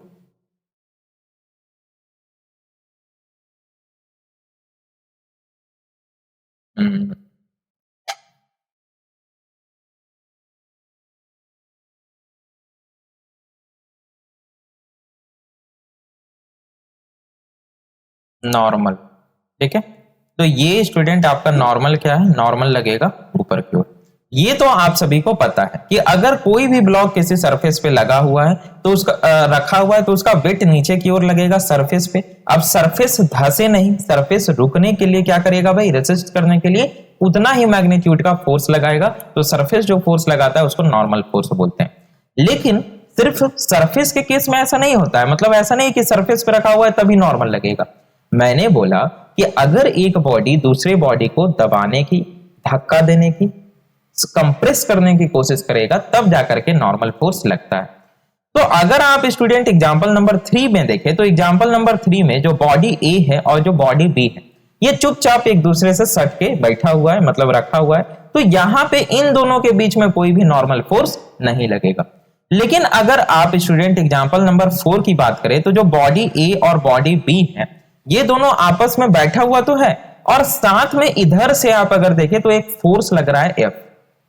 अब जब ये फोर्स लग रहा है एफ यानी कि क्या होगा, आप अगर कुछ इस प्रकार से करते हैं कि मान लिया जाए एक बॉडी ये और दूसरा बॉडी ये, और इधर से आप क्या करें स्टूडेंट, या एक बॉडी ये दूसरा बॉडी ये, और इधर से अगर आप फोर्स लगाने लगे तो इस बॉडी पे फोर्स लगेगा और ये बॉडी क्या करेगा, इस बॉडी पे फोर्स लगाएगा। मतलब ये फोर्स क्या होगा, इस ए बॉडी पे लगेगा और ए बॉडी अब बी बॉडी पे फोर्स लगाएगा, यानी कि body number A body number B को दबाने की, धक्का देने की कोशिश करेगा। और हमने पढ़ रखा है कि अगर कोई बॉडी दूसरे बॉडी को दबाने की कोशिश करेगा उस केस में न्यूटन साहब का तीसरा नियम अप्लाई होगा। ठीक है, तो यहां पे अगर आप ध्यान से देखें तो देखिए मैं आपको समझाता हूं। यहां पे क्या होगा स्टूडेंट कि ये जो बॉडी नंबर ए है ये बॉडी नंबर बी पे एक फोर्स लगाएगा। ठीक है, देखिए तो यहां पे क्या होगा, कुछ इस प्रकार से एक फोर्स लगेगा और इस फोर्स को हम क्या बोलेंगे, ये फोर्स कौन लगा रहा है, तो ये फोर्स लगा रहा है बॉडी नंबर ए, किस पे लगा रहा है, तो बॉडी नंबर बी पे लगा रहा है। तो इसको हम फोर्स भी बोल सकते हैं या हम इसको नॉर्मल भी बोल सकते हैं। तो हम इसको फिलहाल फोर्स ही बोलें। ये फोर्स कौन लगा रहा है, तो बॉडी नंबर ए लगा रहा है, किस पे, तो बॉडी नंबर बी पे, तो एफ ए बी बोलेंगे। अब बॉडी नंबर बी पढ़े हुए हैं न्यूटन का तीसरा नियम, तो बॉडी नंबर बी क्या बोला कि अगर हमको कोई दबाने की कोशिश करेगा, हम पे कोई फोर्स लगाएगा तो उतना ही मैग्नीट्यूड का फोर्स हम विपरीत दिशा में लगाएंगे। तो बॉडी नंबर बी यहां पे क्या करेगा स्टूडेंट, बॉडी नंबर बी जो है ये भी फोर्स लगाएगा, ये भी क्या करेगा, फोर्स लगाएगा, उतना ही मैग्नीट्यूड का फोर्स लगाएगा और इसको हम लोग बोल सकते हैं नॉर्मल। क्या बोल सकते हैं, नॉर्मल बोल सकते हैं, लेकिन फिलहाल हम इसको फोर्स ही बोलेंगे। ये हो जाएगा आपका एफ बी ए, ये क्या हो जाएगा, एफ बी ए, यानी कि बॉडी नंबर बी जो बॉडी नंबर ए पे लगा रहा है। तो इसको भी हम नॉर्मल ही बोलेंगे। नॉर्मल क्यों बोलेंगे भाई, क्योंकि यहां पे एक बॉडी दूसरे बॉडी पे फोर्स लगाया तो उसके रिएक्शन में, उसके जवाब में दूसरे बॉडी ने क्या किया, पहले बॉडी पे फोर्स लगा दिया। आगे बात समझ। अगर ऐसा नहीं होता, अगर बॉडी बी ने न्यूटन का तीसरा नियम अप्लाई नहीं किया होता तो बॉडी ए क्या होता, बॉडी बी के अंदर घुस जाता। आगे बात समझ। अगर यहां पे बॉडी नंबर बी ने न्यूटन का तीसरा नियम अप्लाई नहीं किया होता तो बॉडी ए बॉडी बी के अंदर घुस जाता। ठीक उसी प्रकार से जिस प्रकार से अगर मान लिया जाए हम पहले एग्जांपल की बात करें और ये जो सरफेस है इसने अगर न्यूटन साहब का तीसरा नियम अप्लाई नहीं किया हुआ होता तो ये ब्लॉक सरफेस के अंदर चला जाता, सरफेस चलने लगता। आगे बात समझ में, ऐसा हो जाता। तो ऐसा तो हो नहीं रहा है, चलिए ऐसा नहीं हो रहा है इसलिए क्योंकि न्यूटन साहब का तीसरा नियम अप्लाई हो रहा है कि every action has an equal and opposite reaction. तो हर एक एक्शन का इक्वल और अपोजिट रिएक्शन होता है। नॉर्मल फोर्स किसको कहते हैं, नॉर्मल रिएक्शन किसको कहते हैं, ये आपको समझ में आ गया। हमेशा याद रखना है नॉर्मल रिएक्शन तभी लगेगा जब कोई एक बॉडी दूसरे बॉडी को दबाने की कोशिश करेगा तो वो नॉर्मल रिएक्शन लगाएगा। यहां पे भी देखिए एक बॉडी दूसरे बॉडी को दबाने की कोशिश कितने से कर रहा है, mg cos थीटा से। तो सरफेस भी होशियार, ये mg cos थीटा ही लगाएगा ऊपर की ओर। आगे बात समझ। अगर आप यहाँ पे तीसरा सिनेरियो भी देखें तो यहाँ पे जितना भी वेट हो उतना ही नॉर्मल लग रहा है। बॉडी ए और बॉडी बी की अगर आप बात करें तो बॉडी ए जितना फोर्स बॉडी बी पे लगाएगा एकदम उतना ही बॉडी बी बॉडी ए पे भी लगाएगा, ताकि दोनों के बीच में नेट फोर्स 0 हो जाए और आराम से जैसे था वैसे रहे। और बाकी इस फोर्स के कारण तो जो मूवमेंट होगा वो होगा ही होगा। तो इस तरह के प्रॉब्लम्स हम लोग आगे आने वाले वीडियोज में सॉल्व करेंगे स्टूडेंट। हालांकि इस टाइप के छोटे से प्रॉब्लम आपसे बीसीसीएल के एग्जाम में तो भूल ही जाइए, पूछे नहीं जाएंगे, लेकिन इससे रिलेटेड पूछे जाएंगे, उसको भी हम लोग स्टूडेंट करेंगे। तो ये वीडियो काफी लंबा जा चुका है, लेकिन स्टूडेंट छोटा सा एक कॉन्सेप्ट बचा हुआ है टेंशन का, चलिए उसको भी हम लोग पढ़ लेते हैं। अच्छा, हमने नॉर्मल रिएक्शन के थ्योरी को नहीं पढ़ा क्या? एक दो पॉइंट था, उसको पढ़ लेते हैं। कहा जा रहा है नॉर्मल रिएक्शन क्या है? The force exerted by a surface on an object in contact with it which prevents the object from passing through the surface is called normal reaction. जब आप किसी ऑब्जेक्ट को किसी सरफेस पे रखते हैं, उस समय सरफेस क्या करता है, उस बॉडी के ऊपर एक फोर्स को एक्सर्ट करता है ताकि वो बॉडी सरफेस से पास ना कर सके, उसको नॉर्मल रिएक्शन कहते हैं। यही तो हमने पढ़ा। दूसरा कहता है कि normal force always act perpendicular to contact surface. हमेशा याद रखना है, perpendicular to contact surface, perpendicular to horizontal नहीं, परपेंडिकुलर टू कॉन्टेक्ट सरफेस। अगर कॉन्टेक्ट सरफेस वर्टिकल है तो नॉर्मल फोर्स आपका इस प्रकार से, अगर कॉन्टेक्ट फोर्स आपका हॉरिजॉन्टल है, अगर कॉन्टेक्ट सरफेस हॉरिजॉन्टल है तो जो आपका स्टूडेंट यहां पे नॉर्मल होगा वो बिल्कुल परपेंडिकुलर आएगा। लेकिन अगर आपका जो कॉन्टेक्ट सरफेस, ये देखिए सरफेस इंक्लाइंड है, उस केस में भी जो नॉर्मल होगा वो इस हॉरिजॉन्टल के परपेंडिकुलर नहीं, इस इंक्लाइंड प्लेन के परपेंडिकुलर होगा। ये आपको याद रखना है। तो नॉर्मल स्टूडेंट हमने पढ़ लिया। अब हम समझते हैं टेंशन के बारे में। टेंशन बहुत ही इंपॉर्टेंट है। टेंशन होता क्या है? देखिए, टेंशन भी एक तरह का फोर्स है। जिस प्रकार से नॉर्मल एक फोर्स था ना, उस प्रकार से टेंशन भी एक प्रकार का फोर्स है। ये कब लगता है? जब आप किसी वायर, केबल, रोप, इससे क्या करते हैं, किसी ऑब्जेक्ट को पुल करने की कोशिश करते हैं। अब देखिए फोर्स क्या है, तो फोर्स इज जस्ट पुल और पुश। अब आप मुझे ये बताइए कि अगर आपको कोई रस्सी दे दिया जाए तो क्या आप एक रस्सी से किसी ऑब्जेक्ट को धक्का दे सकते हैं? क्या धकेल सकते हैं, पुश कर सकते हैं? नहीं कर सकते हैं। हम रोप से, वायर से, केबल से किसी ऑब्जेक्ट को केवल पुल कर सकते हैं, पुश नहीं कर सकते। तो जब हम रोप, वायर, इस तरह के ऑब्जेक्ट से किसी बॉडी को जब पुल करते हैं तो वहां पे टेंशन फोर्स क्या होता है, प्रोड्यूस होता है। कैसे होता है, क्या होता है, आइए हम लोग समझेंगे।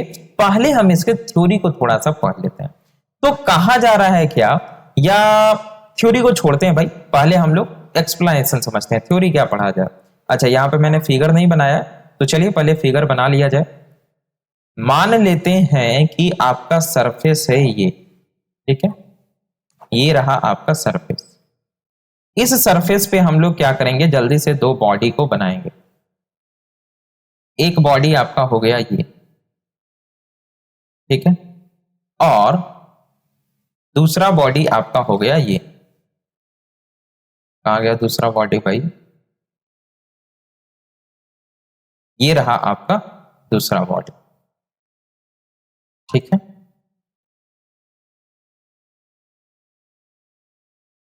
इसको हम लोग यहां पे रख लेते हैं,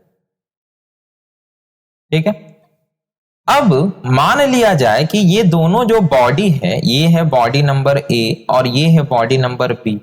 ये दोनों स्टूडेंट स्ट्रिंग से कनेक्टेड है। आप स्ट्रिंग बोलिए, रोप बोलिए, वायर बोलिए, एक ही बात, ठीक है। तो ये दोनों ना कुछ इस प्रकार से स्ट्रिंग से कनेक्टेड है, ठीक। अब हम क्या कर रहे हैं भाई, तो आगे से एक फोर्स लगा रहे हैं, ठीक है। यहां पे आगे से एक फोर्स लगा रहे हैं F, एक फोर्स हमने यहां पे लगा दिया F। अब इस केस में क्या होगा ये समझना है। तो पहले स्टूडेंट, मैं जो आपसे सवाल पूछ रहा हूं उस सवाल का आपको जवाब देते जाना है। ये हम लोग एग्जांपल देखते हैं। देखिए, अगर आप अच्छे से टेंशन समझ गए तो टेंशन का कोई भी न्यूमेरिकल बनाने में आपको प्रॉब्लम नहीं होगा। ज्यादा प्रॉब्लम टेंशन में आता है, बहुत आता है बच्चों को। तो आप अगर ध्यान से देखिएगा, एक प्रॉब्लम नहीं रहेगा टेंशन में। चलिए, इसको समझ गए। अब मैं जो सवाल पूछता हूं उसके जवाब दीजिए। अगर हम आगे में फोर्स लगाएं F, तो क्या बॉडी B चलेगा या क्या बॉडी A चलेगा? दोनों में से कौन सा बॉडी चलेगा ये बताइए। या क्या दोनों बॉडी चलेगा? बिल्कुल, क्या होगा यहां पे, दोनों बॉडी चलेगा। बॉडी B भी चलेगा और बॉडी A भी चलेगा, लेकिन न्यूटन साहब ने क्या बोला? न्यूटन साहब ने कहा कि अगर किसी बॉडी को आपको चलाना है, मतलब कोई बॉडी रेस्ट में है और आपको उसके स्टेट को चेंज करना है, तब क्या करना होगा? उसमें फोर्स लगाना होगा। ठीक है, तो हमने फोर्स लगाया बॉडी बी पे, चला कौन? बॉडी बी भी चला और बॉडी ए भी चला। मतलब कोई तो ऐसा फोर्स होगा जो कि बॉडी ए को भी खींच रहा होगा। अच्छा, एक बात। दूसरी बात, क्या ऐसा हो सकता है कि बॉडी बी आगे की ओर चले और बॉडी ए पीछे की ओर चले, दोनों अलग अलग डायरेक्शन में चले? ऐसा हो सकता है क्या? नहीं हो सकता। ऐसा नहीं हो सकता है। क्यों?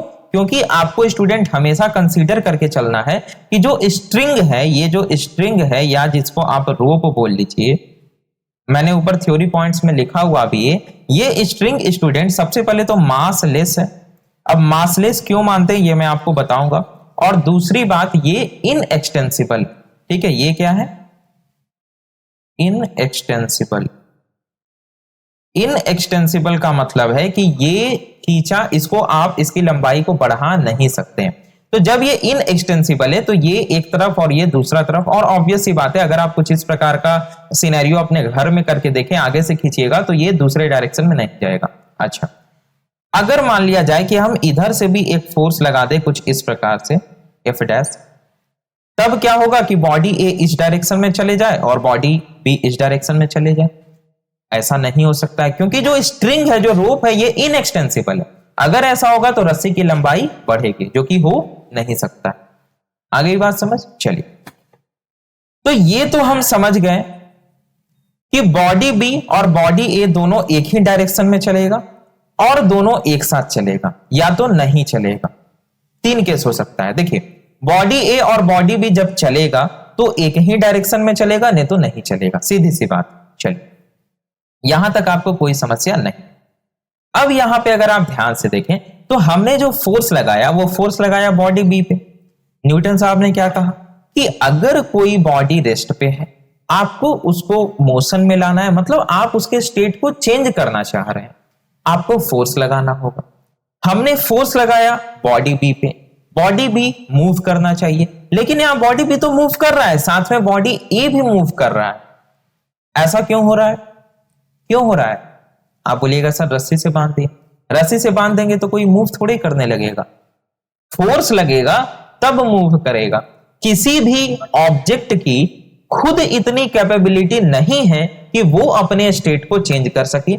ये हमने कहां पढ़ा? इनर्शिया। इनर्शिया क्या बोलता है कि किसी भी बॉडी की खुद की इतनी कैपेबिलिटी नहीं है, इतनी क्षमता नहीं है, औकात नहीं है कि वो खुद के स्टेट को चेंज कर ले। खुद मन करे तो रुक गए और खुद मन किया तो चलने लगे, ऐसा नहीं हो सकता। फोर्स लगाना होगा। ठीक, तो मतलब जब बॉडी ए मूव कर रहा है तो कोई ना कोई फोर्स है जो कि यहां पे लग रहा है, और वो फोर्स कौन सा है? वो फोर्स है स्टूडेंट टेंशन फोर्स। यानी कि इस स्ट्रिंग पे कोई फोर्स ऐसे आगे की तरफ लग रहा है, तभी ना ये बॉडी आगे की ओर मूव कर रहा है। तो वो कौन सा फोर्स लग रहा है? वो फोर्स लग रहा है टेंशन फोर्स। आगे बात समझ में? तो हमेशा याद रखना है कि देखिए, जब हम इस प्रकार से, इस प्रकार का कुछ सिनेरियो है, हम क्या कर रहे हैं? फोर्स लगा रहे हैं बॉडी नंबर बी पे। तो बॉडी नंबर बी पे हम फोर्स लगा रहे हैं तो चल बॉडी नंबर ए भी रहा है, तो यहां पे कोई ना कोई एक ऐसा फोर्स है जो कि बॉडी नंबर ए को आगे बढ़ा रहा है। वो फोर्स कौन सा है? वो फोर्स है टेंशन फोर्स। ठीक, अब देखिए, अब अगर स्टूडेंट हम इस स्ट्रिंग को बाहर निकाल लें, इस स्ट्रिंग को अगर हम बाहर निकालें तो हम देखेंगे इस पे एक फोर्स लग रहा है टेंशन कुछ इस प्रकार से। और हमेशा आपको याद रखना है कि स्ट्रिंग पे लगने वाला नेट फोर्स 0 होना चाहिए। जो नेट फोर्स होना चाहिए, F net, net force sigma नहीं लिखेंगे, F net on string, string पे जो नेट फोर्स होना चाहिए वो स्टूडेंट हमेशा 0 होना चाहिए। तो इस केस में अगर आप देखें स्टूडेंट, तो स्ट्रिंग पे जो फोर्स लग रहा है वो कौन सा फोर्स लग रहा है? तो टी लग रहा है, टेंशन। और अगर ऐसा होगा तो स्ट्रिंग की लंबाई बढ़ जाएगी। तो इसको मेंटेन करने के लिए क्या किया जाता है? एक अपोजिट डायरेक्शन से इस प्रकार से फोर्स लगाया जाता है टी। यानी कि यहां पे क्या होगा? एक और टेंशन लगेगा, एकदम उतना ही मैग्नीट्यूड का, लेकिन विपरीत डायरेक्शन। और इससे क्या होगा स्टूडेंट, ऐसा होने से ये दोनों आपस में कैंसल आउट हो जाएगा और स्ट्रिंग पे, रस्सी पे कितना फोर्स लगेगा, 0। रस्सी पे कितना फोर्स लगेगा, 0, नेट फोर्स रहेगा 0 और आपका दोनों बॉडी क्या करेगा, मूव करेगा। तो इस प्रकार का सिनेरियो होता है जो कि आपको याद रखना है। ये आपका टेंशन था, फिर से मैं आपको समझा देता हूं। टेंशन क्या होता है, टेंशन एक ऐसा फोर्स होता है जो कि स्टूडेंट क्या करता है, अब फोर्स है तो वो क्या करेगा, किसी ना किसी बॉडी के स्टेट को चेंज करेगा। टेंशन कब लगता है, जब आप किसी रस्सी से, स्ट्रिंग से किसी ऑब्जेक्ट को पुल करने की कोशिश करते हैं। टेंशन कहां लगता है, अलोंग द स्ट्रिंग, स्ट्रिंग के अलोंग लगता है, ठीक है। और हमेशा याद रखना है कि स्ट्रिंग पे लगने वाला नेट फोर्स 0 होना चाहिए, ठीक। चलिए अब जो टेंशन से रिलेटेड स्टूडेंट कुछ पॉइंट्स है उसको हम लोग पढ़ लेते हैं। सबसे पहला पॉइंट टेंशन में क्या बोला जा रहा है कि tension refers to the force transmitted when a rope is tethered by forces acting on opposite ends. Tension किसको कहा जाता है भाई, उस फोर्स को कहा जाता है जब हम क्या करते हैं, किसी स्ट्रिंग को दोनों तरफ से बांध देते हैं। टेथर्ड मतलब ऑब्जेक्ट से क्या कर देना, बांध देना। और उस समय क्या होता है, जो फोर्स ट्रांसमिट होता है ओवर द स्ट्रिंग उसको हम बोलते हैं टेंशन। क्योंकि यहां पे अगर आप ध्यान दें स्टूडेंट, तो फोर्स तो हमने लगाया बॉडी नंबर बी पे, फोर्स तो हमने लगाया इस बॉडी पे, तो इस बॉडी से क्या हुआ, फोर्स ट्रांसफर हुआ थ्रू दी रोप। रोप से हम क्या कर सकते हैं, किसी भी फोर्स को ट्रांसफर कर सकते हैं अगर फोर्स मासलेस हो तो। अगर मास हो रोप में फिर भी हम ट्रांसफर कर सकते हैं, लेकिन वहां पे कुछ वेरिएशन आएगा। इसीलिए कॉन्सेप्चुअली, थ्योरेटिकली हम ये मान के चलते हैं कि जो हमारा रोप है वो मासलेस है। इससे बेनिफिट क्या हुआ, कोई आपसे पूछेगा क्यों रोप को मासलेस मान के चलते हैं। इसीलिए मान के चलते हैं क्योंकि जो फोर्स हम लगा रहे हैं वो फोर्स यहां से क्या हो सके, ट्रांसफर हो सके किस पे भाई, तो बॉडी नंबर ए पे। आगे ये बात समझ। चलिए नेक्स्ट पॉइंट क्या लिखा हुआ है कि अ स्ट्रिंग और rope in its theoretical sense is absolutely flexible. देखिए अगर हम थ्योरेटिकली बात करें तो एक स्ट्रिंग या जो रस्सी होता है उसको हम बिल्कुल फ्लेक्सिबल मान के चलते हैं, पूरा फ्लेक्सिबल होता है। हालांकि रस्सी एक समय पे जाके फ्लेक्सिबल नहीं रहता है, लेकिन हम कॉन्सेप्चुअली उसको फ्लेक्सिबल मान के चलते हैं। लाइट मान के चलते हैं। अच्छा, लाइट का अर्थ क्या हुआ, LIGHT, LIGHT। लाइट का अर्थ क्या हुआ, लाइट का अर्थ हुआ कि इसका जो वेट है इसको नेग्लेक्ट कर सकते हैं, यानी मास लेस होता है, कोई भी मास नहीं होता है। साथ में इनएक्सटेंसिबल होता है, रस्सी की लंबाई बढ़ाई नहीं जा सकती है। तो हमेशा याद रखना है कि जो स्ट्रिंग होगा, जो रोप होगा, जो रस्सी होगा, सबसे पहली बात वो तो फ्लेक्सिबल होगा, दूसरा स्टूडेंट वो मासलेस होगा और तीसरा इनएक्सटेंसिबल होगा। नेक्स्ट पॉइंट लिखा हुआ है कि मासलेस रोप्स और cables are the basis of classical mechanics. ठीक है, ए मासलेस केबल और rope transmits force equally from one end to other. Massless rope जो होता है वो एक छोर से दूसरे छोर पे सेम फोर्स को ट्रांसफर कर सकता है। और ये बात समझ में, जो मासलेस रोप होता है वो एक एंड से दूसरे एंड तक एक फोर्स को ट्रांसफर कर सकता है। आई बात समझ, इसीलिए हम मासलेस रोप लेकर चलते हैं। अब यहां पे बहुत ही इंपॉर्टेंट पॉइंट है, VVI पॉइंट है कि the total force on a massless rope should always be 0। किसी मासलेस रोप पे जो टोटल फोर्स होगा उस रोप पे, रस्सी पे फोर्स 0 होना चाहिए, क्योंकि अगर रस्सी पे फोर्स लग गया तो रस्सी की लंबाई बढ़ जाएगी, जो कि हो नहीं सकता। Next point, tension always acts along the string. Tension हमेशा स्ट्रिंग के अलोंग ही लगेगा, ऐसा नहीं कि स्ट्रिंग ऐसे तो टेंशन ऐसे लग रहा है, नहीं, जैसे स्ट्रिंग है। And away from the body. अब ये देखिए काफी इंपॉर्टेंट, टेंशन हमेशा away from the body act करता है। अगर आप बॉडी ए के लिए टेंशन की बात करें तो बॉडी ए के लिए कौन सा टेंशन है, तो टेंशन ये जो इस तरफ लग रहा है, ये है स्टूडेंट बॉडी ए का टेंशन। और अगर आप बॉडी बी के टेंशन की बात करें तो बॉडी बी के लिए कौन है, तो बॉडी बी के लिए ये है टेंशन। आगे ये बात समझ में। तो टेंशन हमेशा क्या होता है स्टूडेंट, जब भी रोप पे टेंशन लगेगा तो अपोजिट डायरेक्शन में दो टेंशन लगेगा, दोनों टेंशन एक दूसरे के अपोजिट डायरेक्शन में लगेगा और सेम मैग्नीट्यूड का होगा। आगे बात समझ में। अब स्टूडेंट आगे जब हम न्यूमेरिकल्स को सॉल्व करेंगे तो टेंशन के बहुत सारे न्यूमेरिकल करने वाले हैं, कम से कम 10, 15, 20 न्यूमेरिकल तो केवल टेंशन के ही होंगे, और टेंशन से बहुत सारे न्यूमेरिकल 3 4 5 न्यूमेरिकल आपसे बीसीसी लेटरल एंट्री के एग्जाम में भी पूछे जाते हैं। तो हम लोग पीवाईक्यूज भी सॉल्व करेंगे, तो वहां से आपका कॉन्सेप्ट क्लियर हो जाएगा। टेंशन आपको सिर्फ इतना याद रखना है कि टेंशन क्या होता है भाई। टेंशन एक ऐसा फोर्स होता है जो कि जब हम किसी रस्सी से, रोप से किसी ऑब्जेक्ट को पुल करते हैं उस समय लगता है। हमेशा याद रखना है टेंशन कहां पे लगता है भाई। तो टेंशन कहां पे लगता है, तो अलोंग द स्ट्रिंग लगता है। टेंशन कैसे लगता है, तो अवे फ्रॉम द बॉडी लगता है, टुवर्ड्स द बॉडी नहीं लगता है, अवे फ्रॉम द बॉडी लगता है। आगे बात समझ, चलिए बढ़िया। तो स्टूडेंट चलिए अब हम लोग मिलेंगे अपने नेक्स्ट वीडियो में। इस वीडियो में हम लोगों ने समझा टेंशन को और मोस्ट इंपॉर्टेंट हमने समझा नॉर्मल रिएक्शन को। अब अगले वीडियो में हम क्या पढ़ेंगे सर, तो अगले वीडियो में स्टूडेंट हम लोग पढ़ेंगे फ्री बॉडी डायग्राम को बनाना।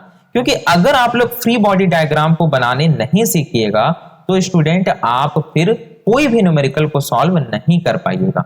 ठीक, तो अगले वीडियो में हम लोग फ्री बॉडी डायग्राम को बनाना सीखेंगे और उसके अगले वीडियो से फिर हम लोग बहुत सारे numerical based on first law, second law, third law और जो नॉर्मल रिएक्शन टेंशन है उससे रिलेटेड न्यूमेरिकल को सॉल्व करेंगे। स्टूडेंट अगर आप हमारे चैनल पे नए हैं तो मैं आपको बता देना चाहता हूं, आप एडुलॉजी चैनल पे आइए और स्क्रॉल कीजिए तो आपको यहाँ पे टारगेट बीसीएसई लेटरल एंट्री 2023 का फ्री बैच का सेक्शन देखने को मिल जाएगा। सारे प्लेलिस्ट आपको यहाँ पे दिख जाएंगे। देखिए इंजीनियरिंग मैकेनिक्स का ये है, मैथ्स का ये है, ये इंजीनियरिंग मैकेनिक्स का प्रीवियस ईयर क्वेश्चन है, यहाँ पे आरएस खुरमी को सॉल्व कराया जा रहा है। तो भाई सारे प्लेलिस्ट यहाँ पे दिए गए हैं, आप यहाँ से एक्सेस कर सकते हैं। तो स्टूडेंट मिलते हैं हम लोग अपने नेक्स्ट लेक्चर में। Thanks for watching.